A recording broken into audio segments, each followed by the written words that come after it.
Oi pessoal, tudo bem? Ralph Peter com vocês novamente, programa Livros em Revista, que vai ao ar toda quarta-feira às 19 horas pela nossa BCC Television. Nós sempre temos o firme propósito de levar até vocês um bom programa com excelente entretenimento e um alto grau de cultura. Cultura também que acontecerá aqui alguns minutinhos, mas é uma cultura mesmo, cultura envolvendo uma técnica de psicanálise, programação neurolinguística. Vocês já ouviram falar, muitos a praticam, eu particularmente sou um amante dessa técnica. Se é que pode chamar de técnica? Pode chamar de técnica. Eu gosto de chamar de ciência. Está caminhando para isso. A neurociência está trazendo todo o embasamento que a programação neurolinguística precisa para ser considerada científica. Ainda se falar técnica, técnica, uma ferramenta. Uma ferramenta, perfeito. Incrível. Ferramenta de elevação de conhecimento, né? Bom, já estamos no ar. Que bom! Puxa vida, eu consigo quebrar o protocolo todo santo programa, não tem jeito. Ah, mas assim fica gostoso. Antes de passar oficialmente para você, que você me atrapalhou, poxa. Eu tenho que achar um culpado, não tem jeito. Os nossos agradecimentos especiais a essa equipe maravilhosa técnica, Betânia, Luciana, o Márcio, que sem eles nós não estaríamos aí permeando nos vossos vídeos. Maria Estela Guedes, que através do seu site www.com e o Facebook Estela.Guedes56, nos insere no universo lusófono, que nos dá uma grande audiência europeia e principalmente com muita qualidade. Você será vista em países europeus que você gosta tanto. Antes de passar novamente para ela, eu quero que vocês, profissionais de jornalismo ou estudantes, entrem no site da APJOR. A APJOR é uma nova associação de jornalistas e que visa fortalecer um pouquinho a classe que nossa está um pouquinho lá para baixo. www.profissãojornalista.com.br. Feliz porque juntos poderemos fazer algo mais nobre e mais eficiente. Doutora Rebecca Fischer, psicanalista e, dentre muitos atributos na área, é especialista em PNL, também formadora de profissionais, não é isso? No Brasil e no exterior. Lançou um verdadeiro manual que, olha, você não consegue parar de ler, porque todos os capítulos falam para você ou alguém ao seu redor. É incrível. Bom, também quanto tempo de experiência você tem? Eu estou beirando 25 anos atendendo pessoas nessa área. Mas não só de PNL, você antes era... Antes eu era psicanalista, mas com PNL eu estou 25 anos nessa área. E que você acaba de lançar o livro... Existe uma saída. Existe uma saída. Sempre existe uma saída. É interessante que no dia a dia da gente sempre há os problemas e você acaba sempre superando e tal. Mas o teu livro dá umas saídas assim que parece sempre tudo muito fácil. Essa madrugada eu fiquei lendo o teu livro, e que eu tinha lido um pouquinho e tal, e agora para fazer a pauta eu li o livro todo. E de fato, nós estávamos até conversando há pouco, a impressão que passa é que PNL veio para ficar. Existe há quanto tempo a PNL? Ela está aqui no Brasil 40 anos. 40 anos. Existe para ficar, está para ficar, e quase que como uma espécie de saneadora da alma das pessoas. Eu errei na minha... Não, a programação neurolinguística, ela é manual de instrução do proprietário, como nós funcionamos. Nunca ninguém nos ensinou coisas tão simples como essas que estão no livro, e foi por isso que eu quis escrever esse livro, porque são formas de pensar que nos ajudam, né? A tirar pensamentos negativos, a colocar o foco em coisas boas, em qualidades e não nas coisas ruins que estão acontecendo no mundo. E é tudo muito simples. Você lê o livro e você consegue aplicar na sua vida. Não existe nenhum tipo de mágica por trás. Se a gente aplicar o que está lá, é o que você vai ter como resultado, né? Então, tirar as pessoas do sofrimento foi o meu desejo quando eu escrevi esse livro, né? Porque tem coisas tão... Às vezes um pensamento perturbador. Eu vi uma cena no jornal, numa televisão, e eu fiquei perturbada. Como que eu tiro esse pensamento da minha cabeça? Mas se não nos ensinaram a fazer isso, eu vou ficar sofrendo, né? E às vezes eu começo até a somatizar e fico doente. Quer dizer que aquele negócio de a vida ensina também... A vida está no livro, nesse caso.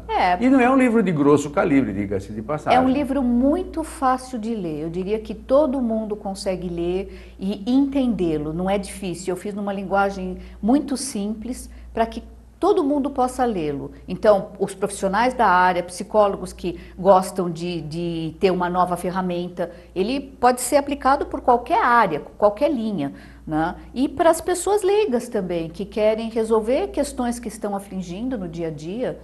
O que eu achei também legal no teu livro é que a gente, no decorrer, que você dá capítulos específicos. Então, é o medo, emagrecimento e tal, né? Por isso que eu falei que todo mundo se enquadra em algum deles, né? Fobias. Aliás, qual é a diferença de fobia e medo? Eu, inclusive, tinha duas quando eu fui fazer minha formação. Eu li. Eu tinha duas e isso que me encantou, né? O fato de eu não ter mais essas dificuldades com altura e aranha, que era o meu caso. A diferença é que medo é numa intensidade menor. Por exemplo, eu posso ter medo de andar numa cidade como São Paulo, eu preciso ter cautela, e esse medo é importante. O medo exagerado, que impede que eu, por exemplo, viaje de avião ou que eu frequente alguns lugares, essa se transforma numa fobia. O medo não trabalhado que pode se transformar numa fobia. Fobia sempre vem atrás de um trauma, não? Não necessariamente. Às vezes pode ter um pesadelo e desencadear uma fobia através de um pesadelo. Porque a mente inconsciente não sabe a diferença de realidade e fantasia. Tanto que quando a gente tem um pesadelo, às vezes a gente fica com aquela sensação péssima o dia inteiro. Desencadeia taquicardia, sudorese e não aconteceu nada. Mas foi tão vívido e real na nossa mente que nós acreditamos e sofremos com isso. E esse é o perigo que quando a gente fica pensando no pior que pode acontecer. Chega uma hora que a mente acredita que aquilo está acontecendo. Você acredita que atrai? Não tem nada a ver. Isso é outro assunto, né? A gente não vai falar de energia agora. Pode até atrair, que eu também acredito que atrai, mas aí nós não estamos falando de programação neurolinguística. Já é mais profundo. Né? É mais profundo. Porque eu li quando você disse que alugou aquela sacada com um apartamento com 2 sacadas. No 7º andar. Em Paris, no 7º andar, e você achou que talvez não fosse conseguir. Quando eu era garoto, eu não podia passar no viaduto do chá, eu me sentia atraído para baixo. Mas aquilo saiu naturalmente, não precisei fazer nenhum exercício de psicanálise. Porque algumas pessoas têm uma estrutura psicológica que favorece isso. Outras pessoas têm uma estrutura psicológica mais fragilizada. E ela se permite imaginar que está caindo, por exemplo. E aquilo, para se tornar real, é uma linha muito tênue. E por isso que nós temos que tomar cuidado com o que nós pensamos, com os nossos pensamentos. Porque às vezes a gente se encaminha para uma depressão por conta de estar dentro de coisas muito negativas. E não sabe como sair, é um labirinto nesse sentido. Bom, só para culminar, o teu livro foi escrito pela editora, foi impresso na Escortez. É teu amigo, João? Não? Eu conheci através de uma amiga, 2 amigos que já tinham editado lá, e eu gostei muito. Eu acho que você merece amigo melhor, viu, João? João é um amigo. Gente fina, eu adorei amigão. Você, quando que você também age com a hipnose? Também. Quando que... Por quê? Bom, a hipnose, ela está dentro de um capítulo da programação neurolinguística através da hipnose que a gente chama de ericksoniana, de Milton Erickson, que foi um grande hipnólogo na história da humanidade. E a linguagem hipnótica é conhecida como uma linguagem de influência. E nós usamos o tempo todo. Então, quando eu estou atendendo um paciente no consultório, para que eu consiga acessar informações que estão mais no inconsciente, essa linguagem hipnótica, ela vem muito facilmente, ela nos ajuda a trazer essas informações. Só que é muito diferente de uma hipnose de palco. Por exemplo, aquela de você morder uma maçã achando que está comer uma cebola achando que está comendo uma maçã. Isso é hipnose de palco. Nós não trabalhamos com isso, embora ela exista. Então, a hipnose ericksoniana, ela é consciente. Então a pessoa se lembra de tudo que ela falou, ela não vai ficar num estado de coma, por exemplo. De transe, não é um transe. Nós até colocamos em transe, nós chamamos de transe hipnótico, mas existem níveis de profundidade. E às vezes, quando eu estou dirigindo, por exemplo, que eu vou de um lugar até o outro e não sei os comandos que eu fiz, que eu executei para dirigir, eu estou em estado alterado de consciência, porque a hipnose é um estado alterado de consciência. Não é condicionamento isso? Não. O exemplo que você mencionou... Bom, eu estou num automatismo quando eu estou fazendo isso. A minha mente inconsciente, ela que me leva. O meu consciente fica liberado para as outras coisas. Pensamentos nobres. Quando eu estou aprendendo uma nova função, por exemplo. Né? Então, nós vivemos em estados alterados de consciência ou em hipnose durante muito tempo no dia e nós nem sabemos. Porém, nós podemos induzir esses estados quando a gente quer atingir um transe mais profundo e até mesmo, por exemplo, sugerir algumas informações que o paciente está precisando. Por exemplo, um emagrecimento. Todas as vezes que você ficar com vontade de comer, para ele ter uma outra conduta. Você falou emagrecimento e olhou para mim, eu não entendi por quê. Eu olhei. Olhou daqui para baixo. Emagrecimento é um item muito procurado. Deve ser. Muita gente nos procura. E como é que você, por exemplo, eu preciso naturalmente. Muitos precisam. Gostaria muito de conseguir, mas não consigo, já até te expliquei por quê. Mas eu entro no teu escritório, no teu consultório, olha, eu quero emagrecer. Aí você naturalmente deve ter um padrão, uma pergunta, faz um briefing, você escaneia a pessoa psicologicamente, presumo. Nós usamos ferramentas da programação neurolinguística. Perfeito. Agora, como que age a pessoa? Porque no teu livro você fala o pensamento do gordo. A cabeça do gordo. A cabeça do gordo, como é que funciona isso? A cabeça do gordo quer comer. E ela acha que a cabeça do gordo não quer é o estômago, comer. Não é a cabeça. Não, é a cabeça. São os olhos que escolhem a comida. O estômago, coitado, ele quer outra coisa. Mas os olhos escolhem aquilo que ele acha que é gostoso. Né? E nós não. Por isso que a maioria de nós nos alimentamos de uma maneira não correta. Né? Porque nós não escolhemos o que o nosso corpo precisa, saudavelmente falando. Né? Nós somos gulosos, os nossos olhos são gulosos, vamos dizer assim. Então, em primeiro lugar, a pessoa precisa ter uma meta, ela quer emagrecer, ela precisa saber para que ela quer emagrecer. Né, que a gente chama de meta-objetivo, objetivo do objetivo, para ficar mais saudável, para ter bem-estar, para ficar mais leve, para ter saúde, ou para o médico deixar de pegar no pé, para a mulher parar de pedir, enfim, precisa saber para que eu quero. E quando eu genuinamente quiser emagrecer, aí eu consigo. Né? Então, aí nós temos alguns exercícios que vão, por exemplo, desviar a minha forma antiga, trabalhando com compulsões, por exemplo. Todas as vezes que a pessoa vê o chocolate, ela precisa comer o chocolate. Ela automatizou isso, então nós podemos dar um desvio para a mente dela, para as vezes que ela vê o chocolate, ela vai escolher como agora ou como depois. Ela pode comer até, mas não vai ser inconscientemente, comeu a caixa inteirinha do chocolate, por exemplo. Eu conheço pessoas que comem uma barra de chocolate e vendo um filme. Da mesma forma que tem pessoas que fumam um maço de cigarro inteirinho sem perceber. O cigarro do prazer é 1 ou 2, os outros são automatizados. É compulsivo. É compulsivo. E nós temos ferramentas para trabalhar com compulsão. Por exemplo, roer unha, que é uma compulsão também. Né? Tem pessoas Você olhou a minha? Não.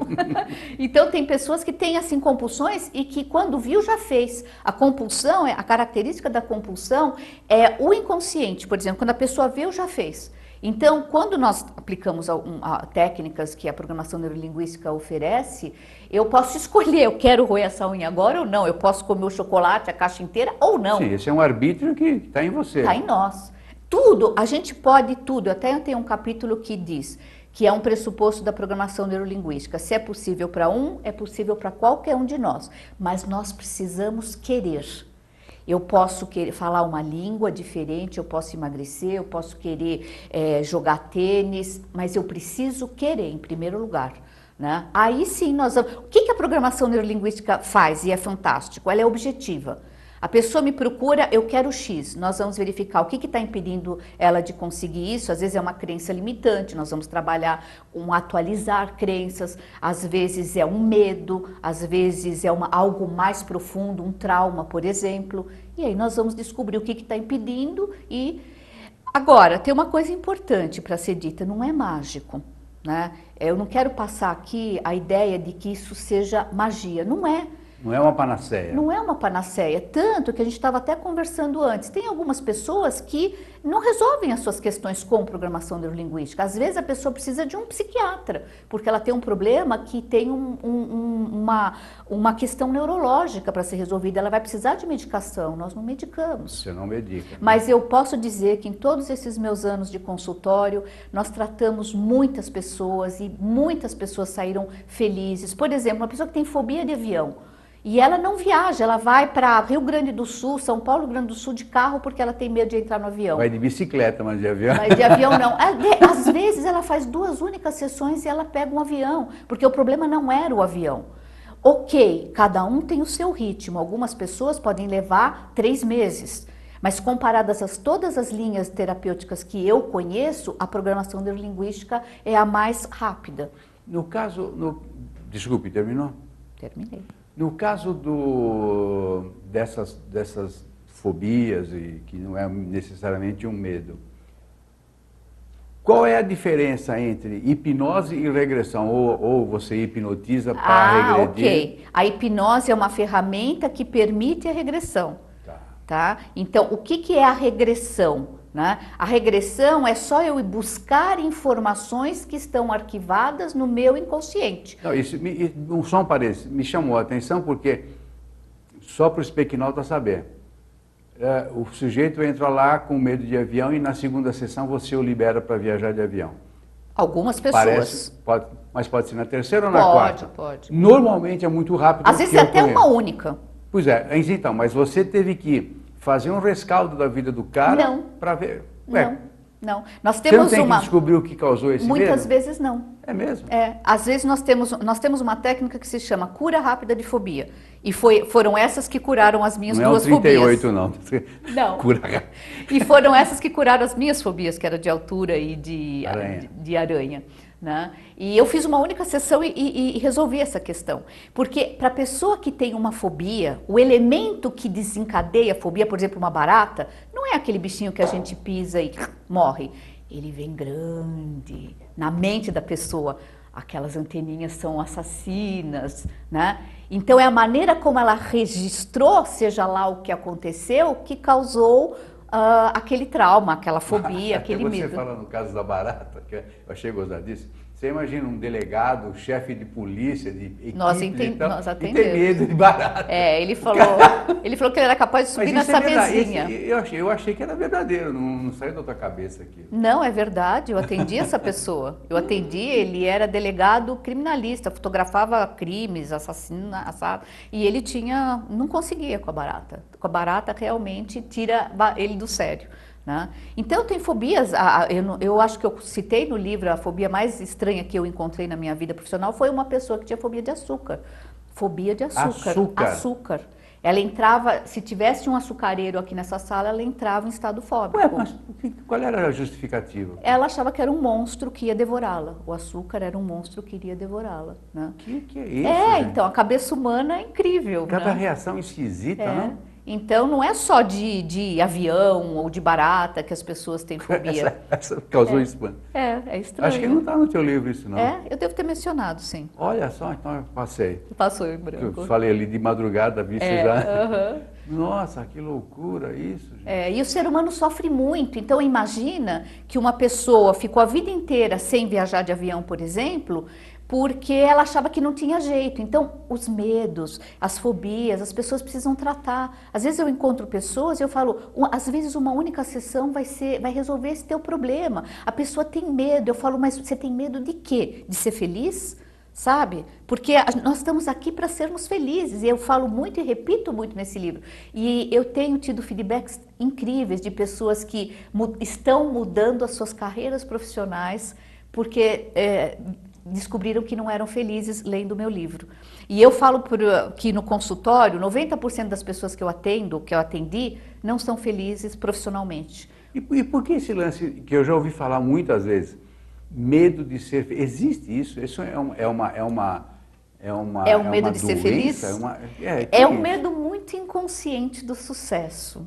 E todo mundo busca isso e tem busca. E inconscientemente a pessoa tem medo desse sucesso, até da própria expectativa que essa pessoa criou sobre esse ser bem-sucedido, né? E quando a pessoa percebe que é isso que está impedindo o crescimento profissional dela, nós podemos, na terapia nós resolvemos isso. Você literalmente dá asa para ela. E ela vai sair voando se ela quiser. As asinhas vão estar lá e ela vai sair voando se ela quiser. E nós somos os maiores policiais que nos impedem de sermos felizes, né? Agora, quando autocensura, uma autocensura. A censura, o medo, né? Pudor, talvez. Muitas vezes pudor, ou às vezes não tem um exemplo do lado, então eu tenho receio de não ser bem-quisto se eu for bem-sucedido. No meio que vive, na família. Exatamente. Então, se a minha família não tem alguém que teve uma exposição assim, eu não vou pertencer a essa família se eu for uma pessoa de sucesso. É uma atualização de informações que nós precisamos fazer no nosso cérebro, né? De que agora eu escolho viver dessa maneira, né? Então, toda hora, o nosso cérebro precisa ser atualizado, porque nós vivemos por programação. Por exemplo, eu me programei para vir a esse programa hoje. Esse é um programa consciente, mas tem alguns programas inconscientes que podem estar me atrapalhando, porque eu não atualizei. Nós não atualizamos o nosso computador, o nosso telefone está sempre atualizando, só que ninguém disse que nós temos programas na nossa mente que precisam ser atualizados. E como é que eu descubro isso? Então, muitas vezes, se eu tenho uma área da minha vida que está emperradinha, que não está deslanchando, possivelmente tem alguma informação, um programa antigo lá. Eu dou até um exemplo de uma pessoa tímida. Ela ouviu durante muitos anos na infância dela que era, ou muitas vezes repetidamente, perigoso falar com estranhos. É claro, uma criança de 4 anos, é perigoso falar com estranhos. Só que ela não atualizou essa informação. Hoje ela tem 30 anos e ela é tímida. Não conversa com as pessoas, ela tem medo, receio, não atualizou o programa que agora ela é adulta, que ela sabe se cuidar, que esse perigo não existe mais. É um exemplo muito simples, mas nós temos N outros, né? De que, por exemplo, uma pessoa teve um acidente com 4 anos de idade e ela sobreviveu, né? Mas uma parte dela ficou congelada, com medo, e todas as vezes que dispara uma determinada informação, ela... Ou numa situação qualquer. Uma situação qualquer, ela se vê temerosa, né? E ela não faz nada. Sabe aquela história do elefante que está preso numa correntinha, numa bolinha ali? Ele desde pequenininho estava amarrado naquela corrente. Num barbante. E ele acredita que não consegue sair dali. Ou a gaivota que viveu num galinheiro como se fosse uma galinha, né? E não sabia que podia voar, né? Então é interessante, a nossa mente é muito poderosa. E você acha que o teu livro, eu sei que é uma pergunta meio sacana essa, mas eu vou confiar na tua honestidade.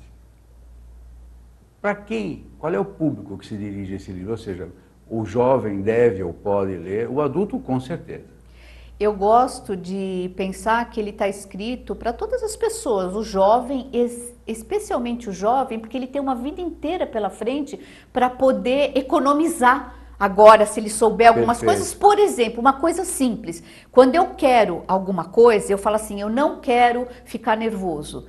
Eu falar, eu não quero ficar nervoso, já estou ensaiando na minha mente ficar nervoso. Se eu falar assim, não pensa agora numa maçã vermelha. Eu já pensei nessa maçã vermelha. Você já viu a maçã vermelha? Já veio. Não dá para não... E como é que você bypassa isso? Eu vou falar no afirmativo. Eu posso até dizer, eu não quero ficar nervoso, eu quero ficar calmo, tranquilo, eu quero me lembrar de tudo que eu tenho para fazer. Você usa a palavra positiva. Positivamente. Por exemplo, o não, ele continua sendo um bloqueador, não se aproxime. Agora, muitas vezes nós usamos o não para falar o que a gente... E a gente ouve muitos pais, cuidado que você vai cair. Não, cuidado, não vai cair. Né? Aí você logo. Aí já é um grande ensaio para cair. Como é que você falaria o inverso disso? Atravesse a rua com cuidado, olhe para os 2 lados, vá em segurança. Sabe? Então, assim, a sociedade também ela usa muito negativo. Né? Não fecha os cruzamentos. Acaba condicionando. Né? Não faça fila dupla, aí não funciona, aí coloca um X lá, nunca fecha os cruzamentos. Mantenha os cruzamentos livres, faça fila única. Seria a comunicação assertiva. né? Então nós precisamos, né, prestar muita atenção para falar o que a gente sim quer. E aí, a partir daí, o resultado vai ser muito mais rápido. Né? Eu quero fazer o meu exame, eu quero me lembrar de tudo, eu quero ficar calmo e tranquilo. Esse é o comando assertivo. Eu acho até que, presumo, que serviria para os jovens aprenderem a estudar, assimilar um estudo. Também. Abre isso? Também. Chega nisso? Chega, porque assim, algumas pessoas estudam que elas se lembram da página do livro onde elas leram, outras pessoas precisam falar em voz alta, são mais auditivas, né? Outras pessoas caminham pela sala falando, né? Então, como é que eu aprendo melhor? Para cada um existe uma maneira de aprender melhor. Não existe uma fórmula única. Não, né? porque nós somos únicos. Aí é que entra o especialista que descobre qual descobre. é... Se a pessoa é mais visual, se a pessoa é mais auditiva, se a pessoa funciona mais sinestesicamente. Que a rigor todos são tudo isso, né? Todos. É como Só a televisão. Que você tem... Tem todos os canais, mas eu estou sintonizada num determinado. Os outros não deixam de existir por causa disso. Até você usa de vez em quando, porém... Sim. Porém, o forte é o canal X. Pode ser que eu tenha Perfeito. um forte. Esse exemplo foi matador. Eu gosto muito desse exemplo porque todo mundo pode compreender. E aí, voltando ao assunto do livro, muitas pessoas vão se encontrar, porque ele tem capítulos sobre insegurança, sobre medos, tudo, né, sobre emagrecimento, sobre, assim, por que as pessoas procuram terapia. O primeiro capítulo desmistifica a questão da terapia, porque ainda existe um preconceito de que terapia é para loucos, infelizmente. Louco é quem não vai, né? Eu diria que o que mais precisa não vai. A pessoa mais humilde, ela vai. Né? Por quê? Porque ela quer melhorar a sua performance como ser humano. Se eu não estou dando todo o meu potencial, é como se eu tivesse um carro muito potente e eu estou dirigindo puxando o freio de mão. Estou gastando pneus, eu estou, né, e não estou dando todo o meu potencial. Se é possível para um, é possível para qualquer um de nós. Se uma pessoa pode ter sucesso, eu posso ter sucesso. Né? Então, assim, o meu livro ele é muito simples, né, para que todo mundo possa entender e possa melhorar. E a ideia qual é? Eu não gosto de ter nenhum paciente dependente de mim. Então, eu sempre digo assim, você vai levar uma caixinha de ferramentas e diante de uma situação na tua vida, você vai falar, o que eu uso aqui? Eventualmente você pode até vir para fazer uma sessão extra, mas o livro dá a independência para as pessoas. Dá a caixa de ferramentas com o manual, né? Com o manual. O livro em si já é um manual. É a ideia, que ele sirva como manual. E exatamente por isso que eu pensei no livro como uma forma de fazer diferença na vida das pessoas, porque essa é a minha missão. E seguramente fará. Menina, infelizmente... Que pena. Mas você volta, não volta? Tem um novo livro no forno. Ok. Na cabeça já está. Eu espero que o João aceite o novo. Eu também espero. Bom, pessoal, nós conversamos com essa ilustre figura que seguramente vocês ouvirão por muito, muito tempo, doutora Rebeca Fischer, que trouxe ao mundo o livro... Existe uma saída. Mas tem um subtítulo. Soluções simples para problemas emocionais. E é soluções simples. Sim, como toda boa PNL. Como toda boa PNL. Muito obrigado mais uma vez. Pessoal, obrigado pela companhia, pela visita, pela paciência. Até a próxima. Tchau, tchau.